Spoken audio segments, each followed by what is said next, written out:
So we had a presentation and we were asked to come in and talk about futuring and disruption and maybe talk about where we've come from and where we're going. But Jory and I called an audible. I'm involved with a company that's got a technology that could literally transform the world.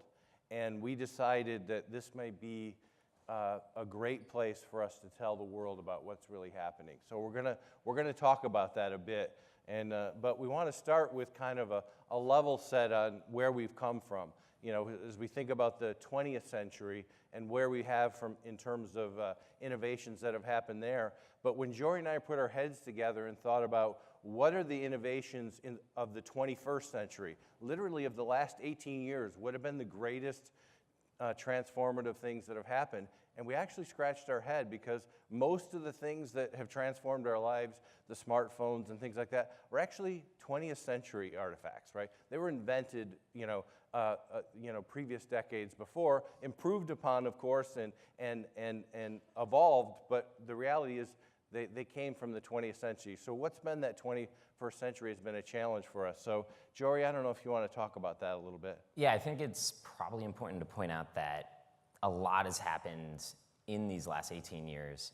I think what Greg's getting at is, my background is I'm an electrical engineer and I built a small tech company that has been scaling. And I know Greg he's on my board. So Greg's side of things looks at kind of older industries and how he's been modernizing them. And when we thought about it, what we noticed was there's a lot of miniaturization or commoditization, global shared economy kind of thinking. Everything from the last century kind of felt a lot more impactful from an actual technology standpoint, from a disruption standpoint. We have ideas like shared economy that have become pretty modern now. But back then it was like splitting the atom or the internet or the automobile.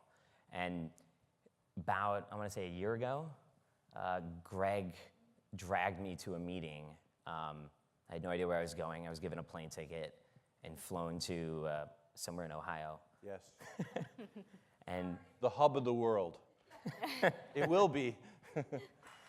Anyways, Greg, maybe you can talk about like how it started and where they came from. Yeah. So a company that I'm on the board of and an investor in is a technology company that's trying to figure out how to innovate coatings, technology and coatings.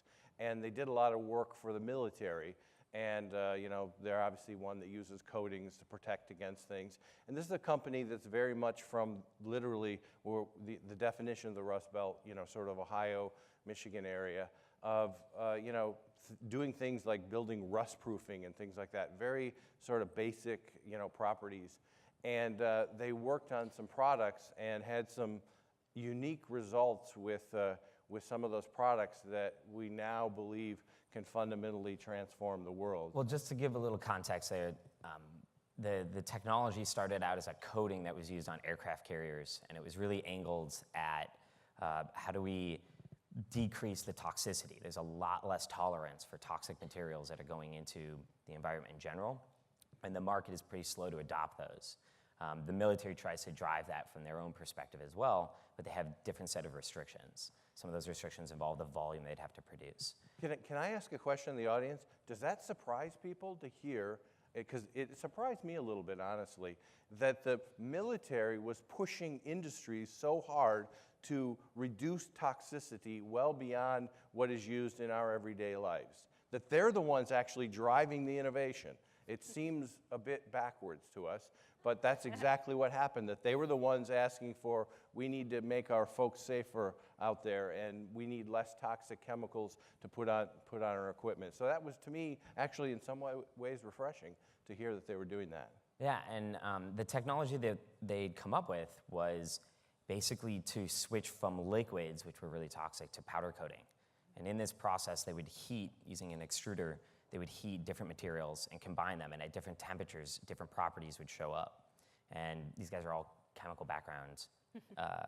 And then in the end, they get this like putty, and then they'd have to let the putty dry, and they'd smash it up into a little powder, and then they'd spray it onto giant aircraft carriers. But it had a fundamental impact on the way that they were thinking about what is important in the product. I don't think they were thinking so much about cost, although I'm sure when you're dealing with the military, there's probably a good margin. And they stumbled into something that at first they didn't know what they had found. So when they first started looking at these new materials that they were trying to kind of pivot towards, they noticed that when the lights went out, it would glow. And at first glance, that doesn't really seem that special because, well, you know, those old cereal box things that you could get and you turn on the lights and then you turn off the lights and like it would be like the stars. And so at first they didn't know what they had stumbled into. And then they noticed that when metal was near it, it would literally attract to one polarity. It was creating a magnetic field. So they were surprised by this for two reasons. One is this is a weird property to find. But I think the other reason they were really surprised is after you go through the process of extruding it, you have to smash it up. So what are the chances that after you smash it and then you spray it, that it would recombine in the three layers, a substrate layer, an actionable layer, and then the cover layer? And so it seemed very strange to them that they were finding this pattern. So they actually went to the Department of Energy and they said, hey, we don't know what we have, but something's going on here. We're chemists. Can you tell us? And the Department of Energy has been looking at this for a while, and now they're starting to test it, and they're noticing that it's acting like a storage device for energy, but it's collecting the energy from the sun at the same time, like a solar cell would, except also storing the energy. So even hours later, when they put contact points on it, they were able to drive the same amount of power out of it that they were seeing in the beginning when they first turned out the lights. And that's a weird property. So it gets weirder. So if we think about, and we were last night reviewing the sustainability goals for the UN, and we started thinking about, Jory and I were looking at how many of these boxes could we potentially influence, and the answer is almost all of them. And weird so what we're here to announce today for the first time, and what we're telling you, 25 humans in the world know what we're about to tell I think a lot of them have like stars on their shoulders. Yes, and they have stars on their shoulders, or they work for secret labs at the Department of Energy, and a few investors, including the two folks on stage. But what we're here to announce today, and that we have a patent on, so please don't go to their website. The company is called Pison Stream Solutions, but just go out to Google Patents and put in fusion solar coating, and you will see the details on this, because the patent has been granted, a very unusual patent that was granted by the US government because of the breadth of it. But what we're here to announce is that we've invented a solar coating that allows us to paint any surface and create energy from solar. Woohoo! So there's two more properties about it that are very strange, as if that wasn't strange enough. One is because you're smashing up very basic, very common elements, it's more like a proprietary blend, if you will, that the cost is drastically cheaper than solar. And so much so that since you can spray anything, so far we've been spraying glass. I tried spraying cardboard. That was a weird one, but it worked. Concrete in some ways. Wood. That was aluminum. We started thinking about like the potential impact. The most unique property about it, though, is that its collection is about 12 times more efficient than the most advanced existing solar cells. That's what's being certified by the DOE now. And that's also a very unique property, because if you really think about decentralization of, well, the world, one of the dependencies, even here in the US, in a lot of areas, is running off generators or running on limited power and what you can power. And so Greg and I spent a lot of time scratching our heads about, like, well, do you create a freshwater desalination system where the desalinator is just coated, right? And now you can actually be inefficient enough in the process to use the fresh water to clean off the salt so that it actually can be reused over and over. Is it like essentially like a perpetual motion machine? We're like, well, but is this really gonna affect all these different components of our world?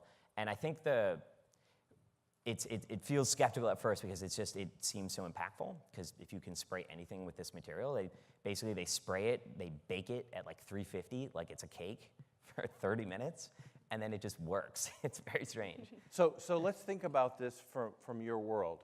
We have a very inexpensive source of energy that's, fractions of the cost of current solar technology, is more efficient, also has a battery technology built into it. It stores energy. So it can store energy, it can provide energy, and you can put it on any surface. We could coat a phone, and it just charges your phone. Okay, so that was the last weird property I had. Yeah. It's clear, so Right. it's translucent. So we'd spray glass, and it looked like glass. So all your glass could, in every building in the world, could potentially be a source of solar power. And if you think about solar power, there's a lot of people that are skeptical that there's enough solar power that's out there. But the amount of energy that it takes to run the entire world for a year gets created by the sun that we absorb in 75 seconds. Well, if you could collect it perfectly. Yeah, if you could collect it perfectly. Like a harness. But the point is, and why solar hasn't been effective, is because it's expensive to manufacture and it's big and bulky, and you can't really get it at the point of origin quickly and in enough energy source that we can do it. But with this technology, because it's so pervasive, we could just put it everywhere and just allow everything to collect solar energy effectively. So you could put it on your house and then charge all your electronic devices. It actually works indoors as well. It uses any light source, so it doesn't have to be outside. If you want to charge your phone, I wouldn't you can call charge it your as phone. efficient, though. Well, it's not as efficient, but The thing that we started thinking about, though, and this is something I deal with a lot in startup space, is even if you had the perfect solution, which every startup thinks they have, you have to apply it to something knowing that you can't do everything at once. And I think that's something that, like, if any of you guys are entrepreneurs, I don't know how many out there are entrepreneurs, but if you have a board, they will drive the idea of focus to like the extreme. And so when you have something so groundbreaking, you still have to focus. You still have to pick something. I don't know if there's cards. yeah, so we've only got 2 minutes left. We made a very big announcement, and we want to expand people's minds to think about how this could change, developing countries, our country, the issues with global warming. All those things are transformed by a technology that's inexpensive to manufacture and easy access. But what we need is your help. So we're putting some cards out.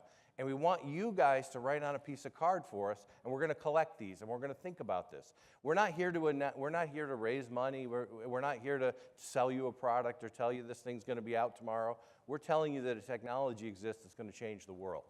What we want from you as the future leaders is to understand, how do you think we should go about changing the world? There's applications that are endless, but where do we start to make the biggest impact and to really change the world in a fundamental way?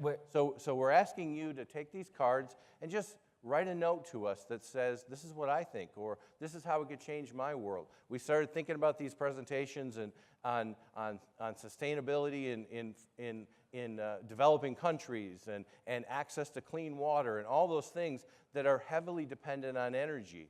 And we want your help to tell us what we're going to do with that. The biggest problem in being on a board like this is you have a lot of guys who they're old industry. And so their idea was like, do we give people a DIY home kit to put on their home? And we're like, no, there's got to be a more impactful splash. And I think what Greg and I are asking for, and I'll try to stand in the back of the room at the end and come by. So if you need someone to do with your cards, I don't know if they're going to collect them, but Greg and I will be around, is pick a specific issue to start with in a specific location in a specific manner. I think putting all those three pieces together is important as like a beachhead against which to try something like this. And it would be cool to like basically grassroots the idea of where this should start. And that's one of the challenges this company's actually trying to figure out is the production speed is going to take time to ramp. And in the beginning, you want it to have that big splash. So that's something worth keeping in mind when you pass back that information is like, hey, let's, just coat the world. It's like, that's not helpful. Do we coat concrete so it doesn't freeze? Do we, there's all these ideas that people have, and I feel like we really want to harness what people think is actually impactful as a first application, as a second application. So we're going to be here all week, or, for the next day and a half. So please reach out to us and talk to about this. We hope maybe we'll come back next year and tell you about the breakthroughs that we've done with this technology. But we're excited that you guys were the first to hear in the entire world about something that we think is fundamentally going to transform everything that we do. Thank you very much.